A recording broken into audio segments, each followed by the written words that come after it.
Hello and welcome. I'm Leigh-Ann Gerrans and you're watching W News, broadcasting live from the Al Arabiya headquarters. Today we bring you special coverage of rising tensions after Israel's latest attacks on Iran. Israel has launched Operation Rising Lion, striking deep into Iran's nuclear and military sites in what has been described as an unprecedented move.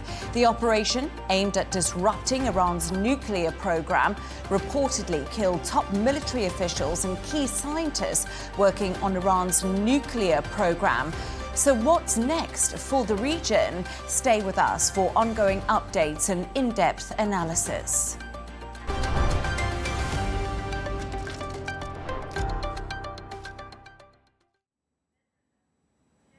Now, soon after Israel's strikes, Iran launched around 100 drones targeting Israeli sites, which the Israeli Defense Forces said they were actively intercepting.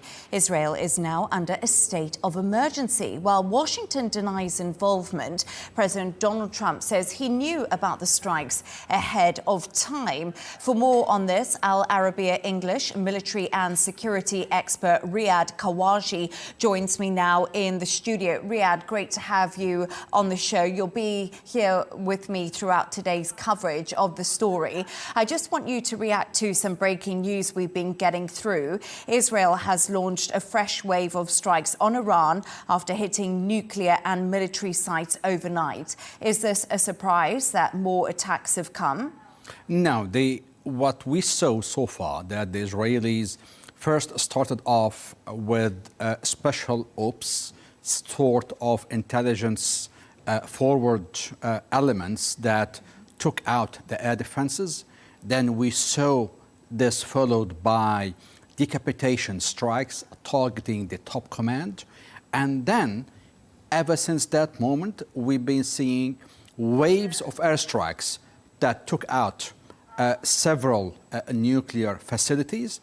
And most important, we saw preemptive strikes against bases, air bases that harbor or contain the ballistic missile launchers for the Iranians. That's the ballistic missiles are the main offensive weapon for Iran that is capable of reaching Israel, and if launched in big numbers, they can penetrate the formidable Israeli multi-layered air defenses. So this is what we've been seeing. These extra waves are basically launching preemptive strikes to reduce Iran's capacity and capability of striking deep into Israel using ballistic missiles. And you know, Riyad, what I think a lot of people are going to be asking is the IDF says it carried out strikes on nuclear sites, as you said, and says the Revolutionary Guard chief and other commanders have been killed in these strikes. How does Israel just have such precise intelligence inside Iran? These strikes were very accurate and very, very measured. Long time in the works. It's been quite a surprise to many to see the magnitude of the Israeli intelligence breach deep into Iran, as well as Iran's proxies chain of command. We saw this first in Lebanon against Hezbollah, and they still are able to pinpointly target Hezbollah field commanders, Hezbollah assets, whatever left of it in Lebanon. And in Iran, we've seen over the past few years several very successful intelligence-style assassinations and operations that took out the head of the nuclear program. It took out a number of Iranian nuclear scientists, and we saw them successfully assassinate the Hamas leader in the heart of Tehran. So the Israeli intelligence capabilities, their breach of Iran is not new, but we saw it today display itself in a very magnificent and strong way. This is Israel having this advantage. It's no surprise we're seeing that the Israelis now enjoy a complete air superiority and able to just to reach whatever target they within their reach inside all over Iran. Riyad Kawaji, stay with us. Absolutely fascinating insights there. But joining us now from New York is Len Khodorkovsky, who is the former senior advisor to the U.S. envoy for Iran and former Deputy Assistant Secretary of State. Len, thank you so much for joining us. Obviously, a fast-moving, developing story that we are focusing on today. But why has Israel chosen to strike now as the U.S. is trying to form diplomatic relations with Iran? Thanks for having me back, Leigh-Ann. I think we have to take a look at take a few steps back and see why the situation became so urgent. First and foremost, the regime has been accumulating enough uranium to build 10 nuclear bombs. In recent weeks and months, it's been busy accumulating the ability to assemble these nuclear warheads, and at the same time developing ballistic missiles that can reach Israel and frankly that can reach Europe as well, if not United States. So the window was closing gradually, and President Trump very generously gave the regime about 60 days to peacefully dismantle this weaponized program. The regime refused, so Israel is doing it for them.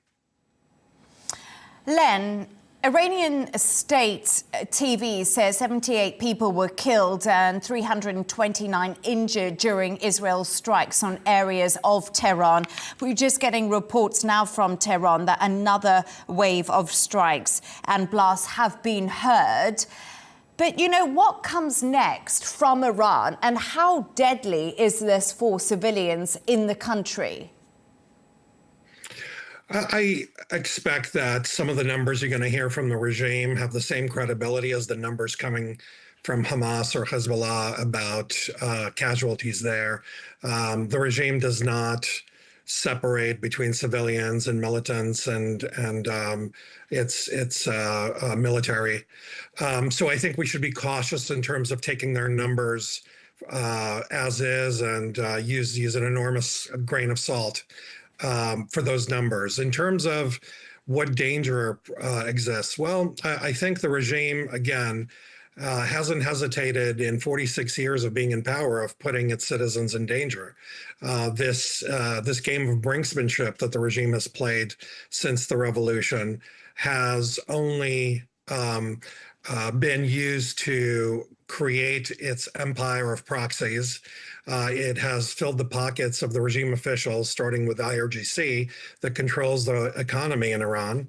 And very few of those resources have been put toward benefiting the Iranian people themselves, which is why what you're starting to see from some reports is Iranian people actually expressing happiness that the regime has been hurt.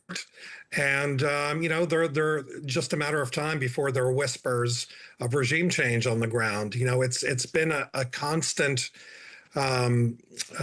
source of internal pressure for the regime that the people have recognized that this government has no legitimacy and it only exists to perpetuate its own power. And it's just a matter of time before you see the people take advantage of the obvious vulnerability that the regime is experiencing. After all, Israel's decimated its proxies, Hamas, Hezbollah. It's decimated its air defenses.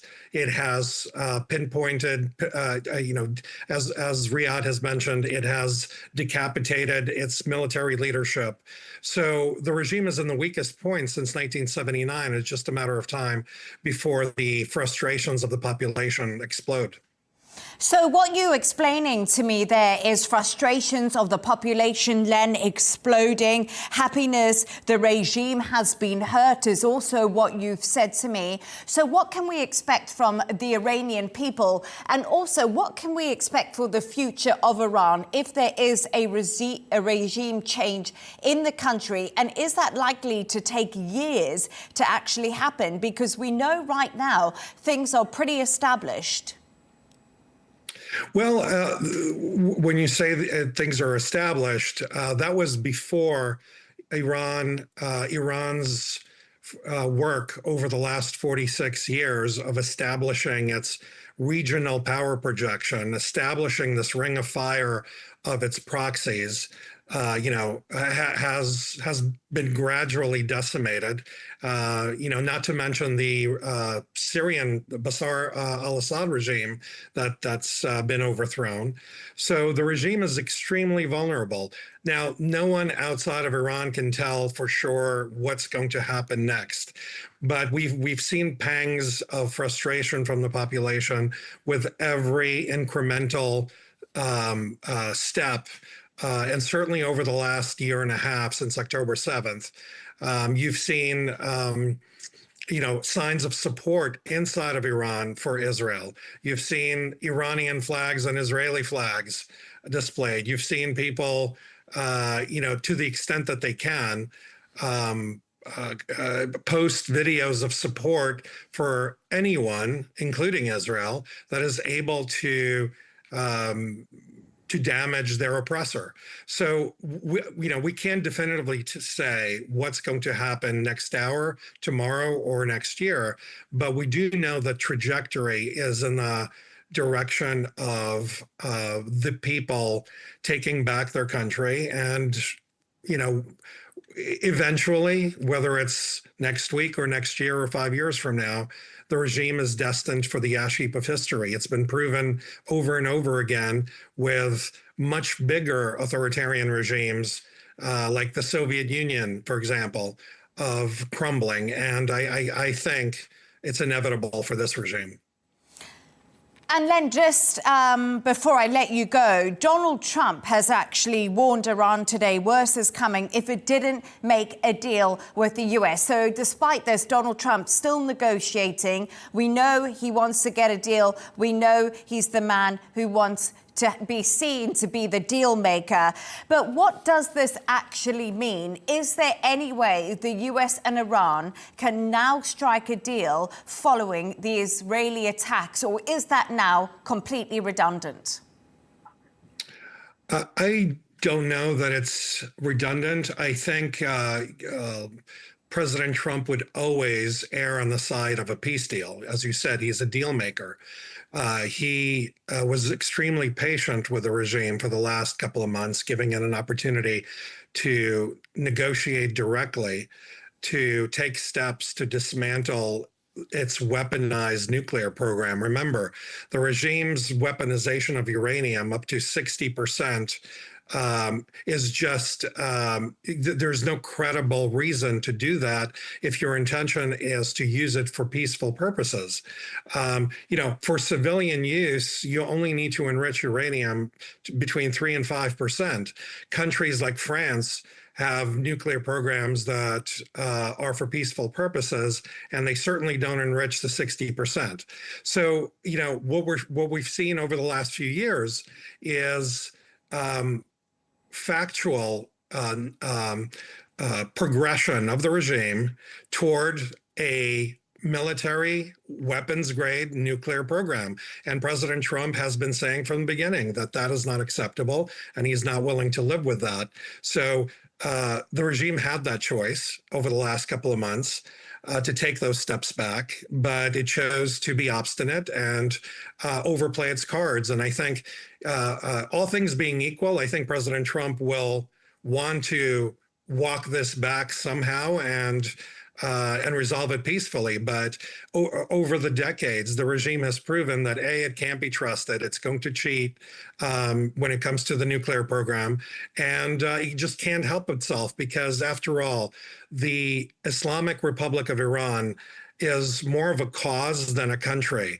Its reason for existence is to project its dominance over its neighbors, and it has an extremist strain of its DNA that's created it from the beginning. So would I bet on the regime all of a sudden changing its nature? I would not.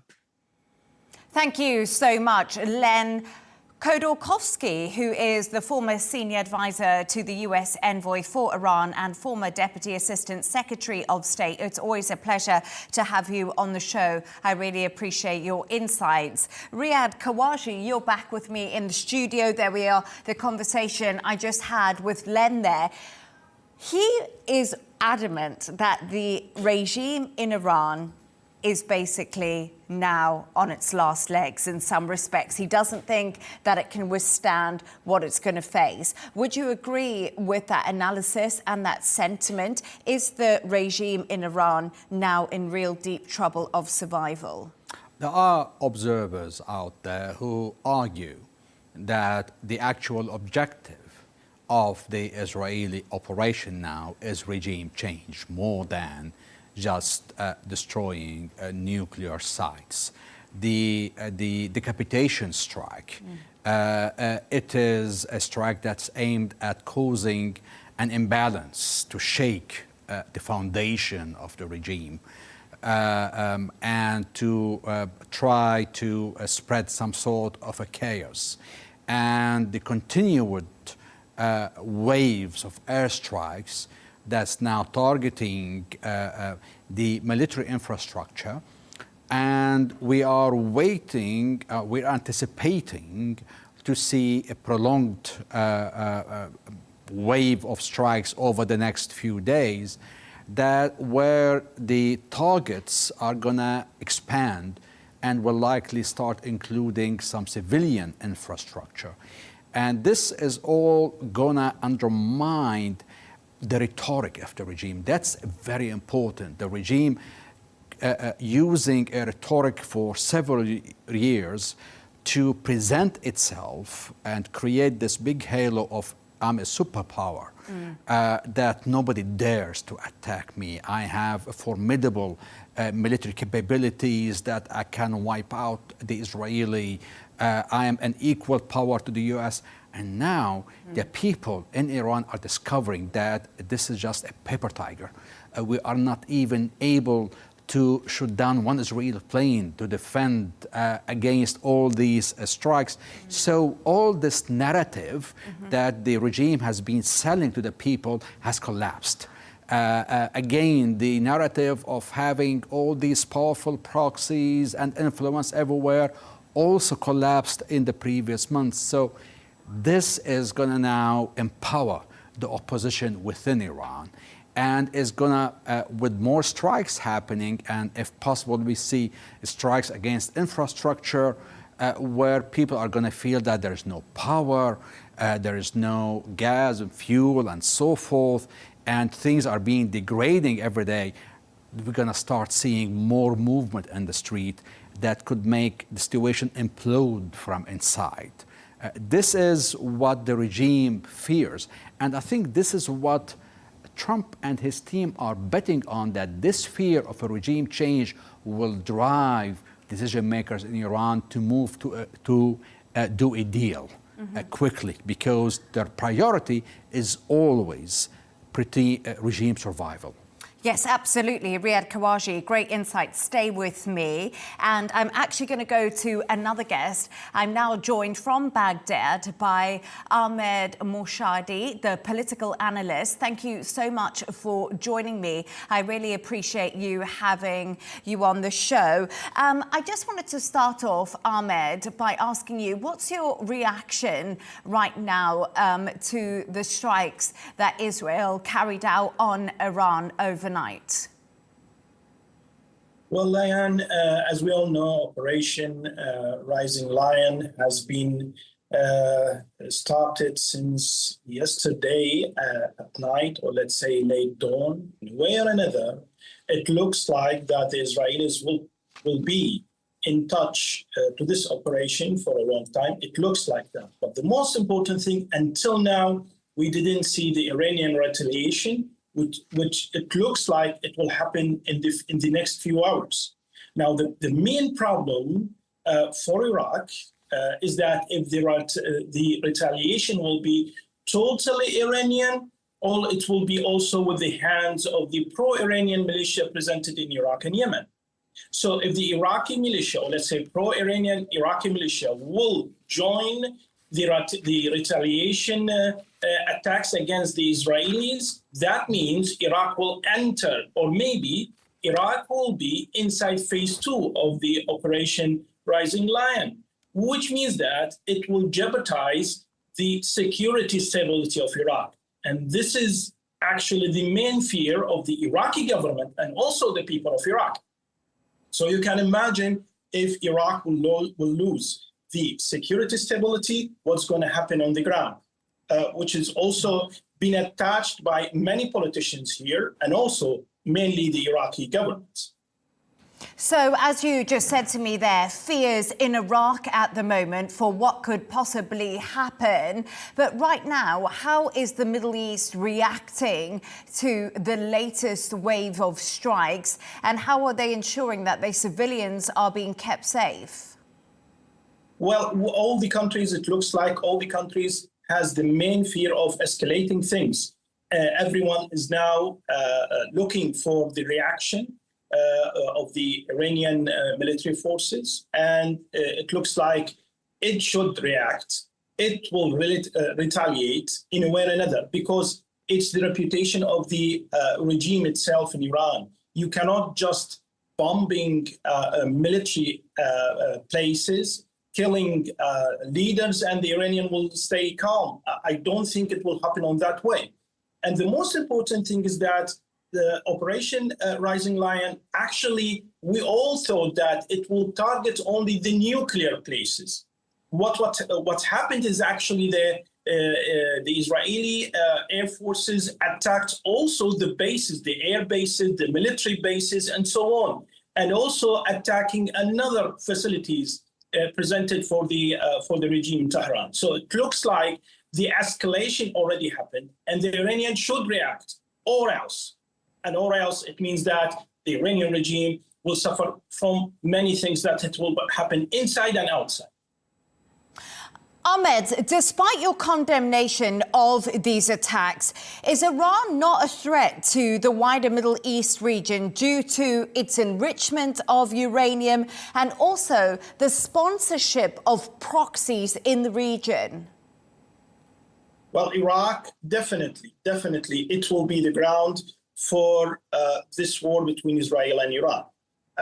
And that what I said before. It's the main fear of the Iraqi people, is that it's not our war. But if the pro-Iranian militia will start to targeting Israeli bases and Israeli military forces, or maybe Israeli cities and so on, then it will the action will be very hard for the Iraqis. And let us not forget something very important, Leigh-Ann, is that pro-Iranian militia will have inside and outside targets. Inside Iraq, that means maybe those pro-Iranian militia will attack American bases, will attack American places, or even American personnel that are presented in the Iraqi soil. Maybe also it will expand it to other embassies, to other diplomatic missions in Iraq, and so on. So everyone has the same fear in Iraq. And also there's outside targets. That means not only Israel, maybe, I'm just saying maybe, that the Iraqi militia or the pro-Iranian Iraqi militia will also targeting bases in the Gulf countries and so on, because it's near Iraqi soil. So all those things, it can be escalated if the Iranian decided to retaliate with their proxies in the area. So, Ahmed, what is your suggestion to make sure that this doesn't escalate? What needs to happen from Western countries and the US to keep this contained? Well, I think until now it is contained. And I think President Trump said something very important, is that there is a way to have another turn of negotiations with the Iranians. And it looks like it will go that way.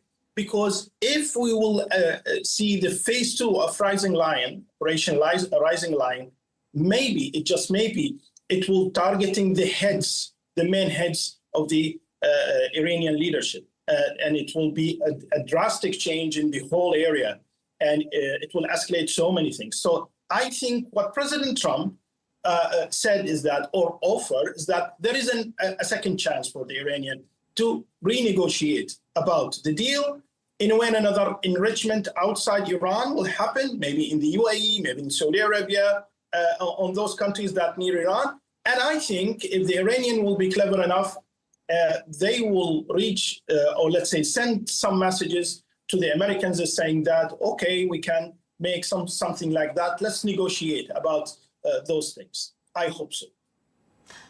Ahmed Roshdy, thank you so much for joining us, political analyst there, with your insights. It's been a pleasure to have you on the show. You must. Now, for more on this, I'm joined by Mark Fitzpatrick, former director at IIS America and head of non-prolific and nuclear policy. Mark, it's great to have you on the show. Thank you so much. Of course, a fast-developing breaking news story, but let's start off with how significant are the Israeli strikes in terms of setting back Iran's nuclear capabilities?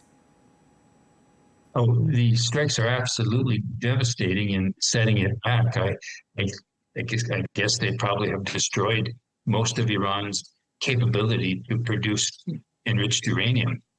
But there's two caveats here. One is that they haven't destroyed Iran's knowledge, and Iran will be able to reconstitute uranium enrichment. This time, probably in a hidden place. They will probably pull out of the Nuclear Non-Proliferation Treaty and the inspections that it requires. So there won't be any eyes and ears on Iran's program. And the second caveat is that Iran had a sizable stockpile of enriched uranium, which was transferable. So I presume they hid it somewhere. And if they use that to further enrich to 90%, they will be able to have fissile material for 10 nuclear weapons in quite a short period of time.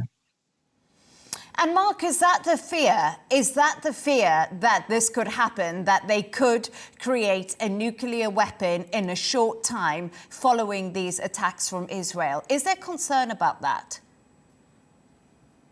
There should be concern about it. You know, the ironic thing is that it's precisely that concern that drove Israel to launch these attacks, because Iran was getting so close to having a nuclear weapon. Israel will have set back Iran's program. When I said very quickly, I think now it may be a year before Iran could rebuild the centrifuges and do it in secret. And Israel's response to that is probably, well, they'll learn about it. They have such good intelligence, and they will bomb that new facility again. So they call it a mowing the grass strategy. You know, whenever Iran gets close again, they'll just bomb again, which means an ongoing war in the Middle East.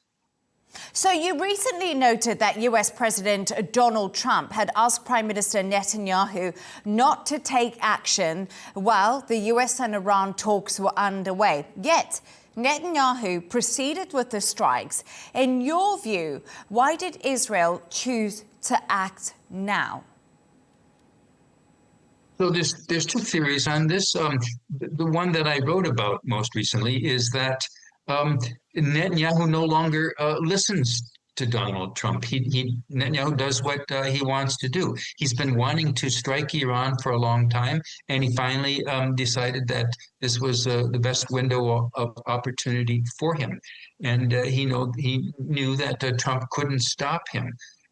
There's another theory, though, that is emerging in the latest things that I've been reading, which is that Trump may have been involved in an Israeli deception, and that everything Trump said about trying to stop Netanyahu from doing it was just part of Israel's trickery to lull Iran into a sense that they wouldn't be attacked. We don't put too much on that because it implies more smarts than I think the man has, but it's a possibility. Mark Fitzpatrick, former director at IIS America and head of non-prolific and nuclear policy. Always great to have you on the show and great to have your insights. Thank you for joining us. Thanks for inviting me. Now, I'm joined from Cairo by Director of the Al-Haram Center for Political and Strategic Studies, Abdul Moem Saeed. Abdul, an absolute pleasure to have you on the show. What is your initial reaction to Israel's overnight strikes on Iran? I was not much surprised. Of course, I was asleep, and just when I looked at my iPhone and I found that there is a strike started, I was not too much surprised. I just sometimes when you feel that some war is coming on, you're really frightened. And of course, you know, the area is for a lot of trouble lately in a number of fronts. And having a big a war between two important actors in the region, both of them well armed and well determined. And then something frightening that happened when you hear that. But we are in the Middle East. Yes, you did say that. We are in the Middle East, frightening, and you've just spoken to me about the attacks. But I really want to get more of your point of view on this story. So right now, you're in Cairo. How vulnerable is Egypt at the moment? And how concerning is the instability in the Middle East after Israeli strikes on Iran? Concern is very big in Cairo. Cairo is a country that's seeking very much to have peace in the region, to have stability in the region, to concentrate more on development and try to get better standards of living, better standards of knowledge. However, there is built in the history of the region a lot of contradictions and a lot of inherent kind of war building. And lately, when religion becomes part of the process, then we have a lot of rigidity of positions. And I will add another, point, because your last host were talking about the problem of deception. I was really also not surprised because the United States was playing the games. I watch Mr. Trump because I have to watch him. And he was playing with words, saying that Israel is very, close to attack Iran, and the attack is probable. But if Iran is doing well in the negotiations, was it a game? I thought there was a big maneuver because Israel cannot attack Iran without American consent. I think the whole issue of the negotiations over the Iranian nuclear capabilities was, a deception game, and the Iranians swallowed it.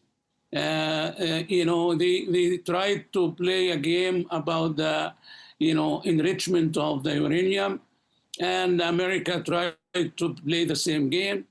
But actually, they want to hit Iran the hard way, and the hard way happened.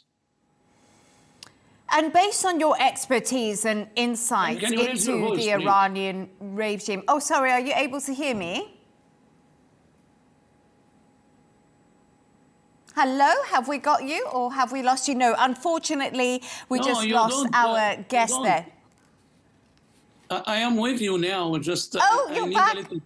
Okay, brilliant. Yeah. Thank you so much. Oh, great that you're back. And you're just talking to me about deception there and about the US. So do you think that Donald Trump seemed to imply that they weren't involved in this in any sort of way, that they did have a heads up from Israel that the strike was going to be carried out? But do you think that this strike has been in the works for a long time and that it should be really concerning? But also, what does this mean for Iran's regime going forward? History will tell us later, give us the documents and the conversation, what happened. I don't believe, Rubio's talking and Mr. Trump's talking that they didn't know, because already the USS, whatever name, is already in the region. That's necessary in order to help Israel when the counterattack comes from Iran with a lot of drones and missiles. That was trained on, in the previous last clashes that happened in the Gaza, during that Gaza war. And the United States really backed Israel and succeeded in preventing, the Iranian counterattack. And then it was a game. Israel will try a little bit, and then Iran will save face. It was like a training for the current war. And now I think, the deployment of the United States, Israel is winning. Israel, as your report is saying, killing a scientist, killing the big military guys. They are destroying all Iranian defenses. They attack the Nantes nuclear, nuclear processing place. All that's it already happened. But there is a kind of a mobilization that Iran was the attacker on this round. Iran is not the good guy anyway, also, I must say that. But we have two big, as I said at the beginning, bears that's trying to reshape the Middle East in their image. Iran wants that, and Israel also wants that. Thank you so much for joining us there from Cairo. It was an absolute pleasure to have your thoughts. And we're going to go to Riyadh now. Riyadh, there we are. He says that he feels the US was probably involved in this more thoroughly than we thought at the beginning. But it is a difficult situation for the Middle East at the moment, and real concerns for the region looking forward. Riyadh, I don't know if you can give us more insights into this. Well, to start with, of course, the U.S. was aware. The U.S. provided Israel with the tools to strike Iran. From last January, we saw that first meeting between President Trump and Netanyahu, and immediately afterwards, the U.S. released a huge package of missiles and bombs and ordnance to the Israelis. Second, over the past 2 weeks, we heard Zelensky and the Ukrainians complain about thousands of air defense missiles that were supposed to go to Ukraine went to the Middle East. So it's being prepared for this moment. And then we saw the evacuation of the U.S. diplomats and non-essential personnel over the past 24 or 48 hours from the region. So the U.S. was aware way long. And even President Trump said today that he gave Iran a 60-day chance, of diplomacy, and today is the 61st day. So that period of 60 days was expired, and today was the day where Iran had to meet its fate. So what it means for the region right now, it all is in the hands of the two players concerned, who are at each other, Iran and Israel. Israel made its first move. We're going to see how Iran is going to retaliate now. Will Iran keep this confrontation confined between it and Israel? If so, we will likely see a short war. But if Iran decides to expand and to start targeting U.S. bases in the region and to get its proxies involved, then we're going to see an expanded regional confrontation. And that's where the concern we have in many countries here, that this could expand into a regional conflict. Riyad Khawaji, thank you so much. We'll be back with you in just a moment. But joining me now from Tel Aviv is Eylon Levy, former international spokesperson for the Israeli government. No, I do apologize. Sorry, it is not Eylon Levy. Let's go to Donald Jensen now. Donald Jensen, I'm so sorry. Is that you? That's the... Yeah, great. Donald Jensen, apologies for that. Sorry, I did think it was someone else, but it's great to have you on the show with us. So, Donald, let's just start off with a few questions for you. And we've been discussing extensively in the studio right now. You are a former diplomat to the US, and we've been discussing the US's involvement in this Israeli strike on Iran. Riyad Khawaji here in the studio said to me that the US has actually been preparing for this to happen, moving people out of its embassies. How involved was the US in this strike? Well, first of all, I was a U.S. embassy diplomat to Moscow, but still can answer your question. First of all, I think we have to be careful not to overreact, overanalyze what's essentially very circumstantial information. Certainly, some evidence suggests that the U.S. and other Western allies had an inkling that this is going to come. You mentioned the evacuation of U.S. personnel from the region, but it's also the case that it may be that Israel, having the tools from whatever source, when I did this on its own, and the United States knew no more than something might happen. There's a gray area in between, and I rely on my many years of government that these things happen in allied relationships. So we can't be so confident as to say that the Trump administration knew in advance. Let's face it, we don't know. And I cite as an example the Ukraine strike 2 weeks ago on the Russian air bases, where by all indications we know from the outside, the U.S. did not know in advance, even though Ukraine had many tools from the West. So we have to be very careful. But certainly the Trump administration, given their public remarks, which I have no doubt about, wants this to be a prod to negotiations about the Iran nuclear program. That is the Trump administration strategy at the moment. But again, your other partners on the show here may be correct, but let's not read too much into it. Sometimes the simplest explanation is the most accurate. Sometimes bureaucratic mistake and incompetence is the driving force. We just don't know in advance, nor likely will we ever. So, Donald, and let's just go back to the bones of this story. Why has Israel chosen to strike now?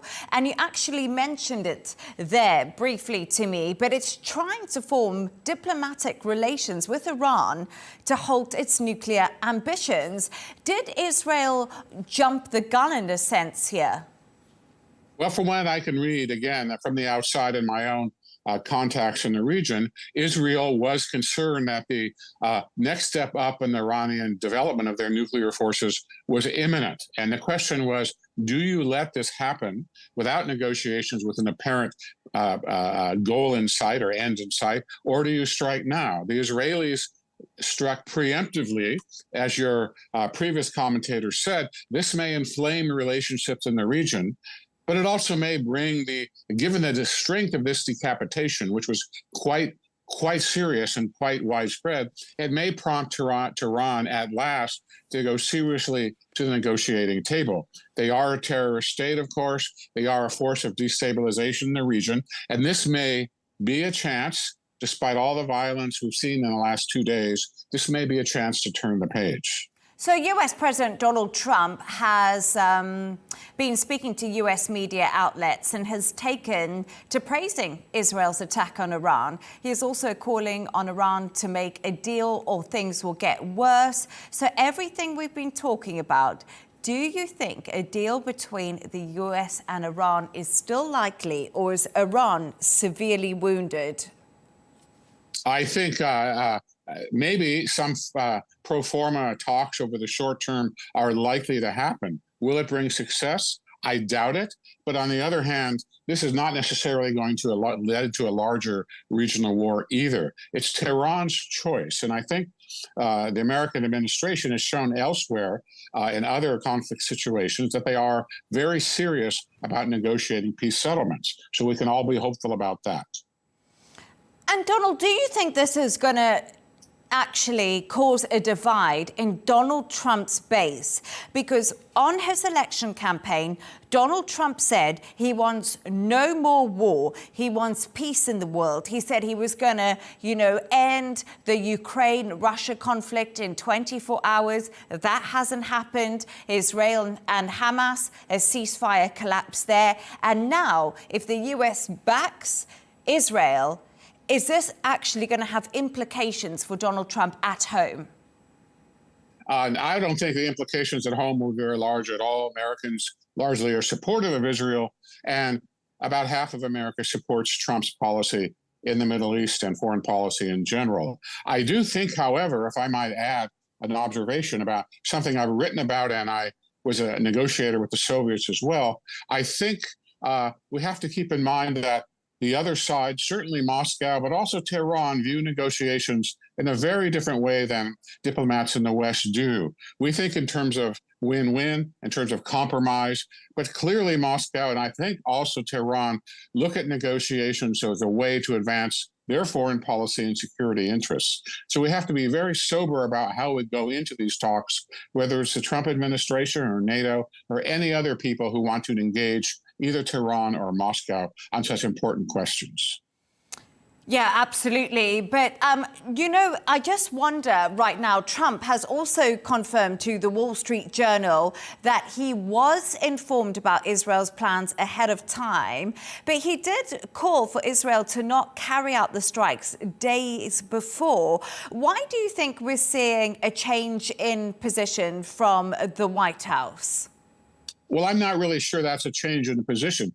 That sounded to me when I read it earlier this morning like Israel let the Americans know what they were going to do. Likely, as Trump said, he counseled them perhaps not to. So again, informing the Americans or informing the Ukrainians or whatever it might be, that's very different than actually planning the time, place, weaponry, strategy, and how an operation is being carried out. Those are quite different things. And the challenge for all sides here now is to take this incident, this episode, and now to convert it to a more constructive outcome on the negotiating table. And that's what I earnestly hope will happen now, both in Israel and Iran, and with the supporting of the United States and the West. Donald Jensen there joining me. Thank you so much for your insights and all your knowledge. Pleasure to have you on the show on this updating story. A pleasure once again. Thank you. Riyad Kawashi, back to you here in the studio. Donald Jensen, he says that Tehran deals with things very differently. Maybe the negotiations are seen differently in the West compared to how they're possibly seen in countries like that. But right now, what is the likelihood of any sort of deal between Iran and the US on this nuclear program? Or we're just moving to a different position now? Well, I agree with the ambassador. The Iranians have a different rationale to the Americans or the West in general when it comes to how they weigh and calculate the win and loss equation. For them, it is about the foreign policy, it's about the prestige, the standing of Iran, how Iran will come out looking from these negotiations and from this agreement. Will Iran be able to come out and say we came out with gains and we have not lost? The sort of deal is not gonna reduce the image or the standing of Iran regionally. That's how they think about things. It's not about transactional, especially with President Trump. It's about give and take, I give you something, you have to give me something in return. That's not the way the Iranians think and operate. And that's why it was like the dialogue of the deaf between the U.S. delegation and the Iranian delegation in the recent meetings. And we had this stalemate, both sides reached a dead end, and there was no progress in the negotiations. And right now, it's about Iran agreeing to the U.S. terms. That's what President Trump is anticipating, that these strikes and the fear of the possible collapse of the regime will drive the Iranian leaders to come and agree to the terms of the U.S. Yeah, they're almost being pushed back into a wall in some respects. But Riyadh, who are Iran's allies in the region, or more widely? Who does Iran have to call upon right now in the situation that it's in? Iran, its policies, its interference in the affairs of many countries here in the region, sponsoring so many proxies, that led them to lose a lot of friends and have more enemies than friends, let's put it this way. Iran's allies basically were proxies. When we talk about the so-called axis of resistance, which Iran led, it included the Syrian regime, which is gone now, it's collapsed, included Hezbollah, included Hamas, the Houthis in Yemen, and the Iraqi Hashid militias. These are the allies of Iran. We don't have actual states, actual governments that are allies inside the region. Outside the region, you have North Korea, you have China, you have Russia. You have these countries that are the close allies. They benefit because they have the same competitor. I mean, Russia, China, it's the competition with the West, with the United States, and Iran was benefiting from this, doing business with them, able to sell oil to like India, to China, to Russia. So these were the allies or so-called friends the Iranians had relied on for quite a while. Now it is different. Things are changing or have changed over the past few months, especially the collapse of the Syrian regime. The Syrian regime was the bridge for Iran into the Arab world. That has collapsed now. And what I actually found interesting is Hezbollah came out pretty early today and said that it wasn't going to almost back Iran in this situation. We heard from one of their proxies quite early on. But also, just right now, how vulnerable is Israel? Israel, I cannot call a state that has the protection of the United States as vulnerable. Israel always wants to project that it is a vulnerable country and it is the victim and it needs the help from the West. But what we saw today was a country with so many capabilities, and it is the one that is driving the punches against a bigger country like Iran. So I would not call Israel as a vulnerable state. I would say that the government in Israel is in a vulnerable situation now, using all these wars to justify staying in power. So there are two different things we have over here. And this issue of having a government that is now using war as an objective is very problematic to the U.S. and a lot of the European countries and even regional countries. Yeah, absolutely. Benjamin Netanyahu having a pretty hard week, didn't he? He had a vote of no confidence. He also appeared in court on a corruption trial. We know that he's going through at the moment. But really lovely and really good to have you on the show with me, Riyad Kawashi. Thank you so much. Always a pleasure. Al Arabiya English. Security expert there. Once again, thank you so much. And that's all from us on W News. Don't forget to subscribe to our YouTube channel and also follow us on X. We continue our coverage on Iran and Israel. Coming up next is Counterpoints with Melinda Nusafora. And don't miss a special interview on our show GNT with Tom Burgess-Watson, featuring former US Secretary of State Mike Pompeo. Goodbye, and once again, thank you so much for joining Riyad and myself.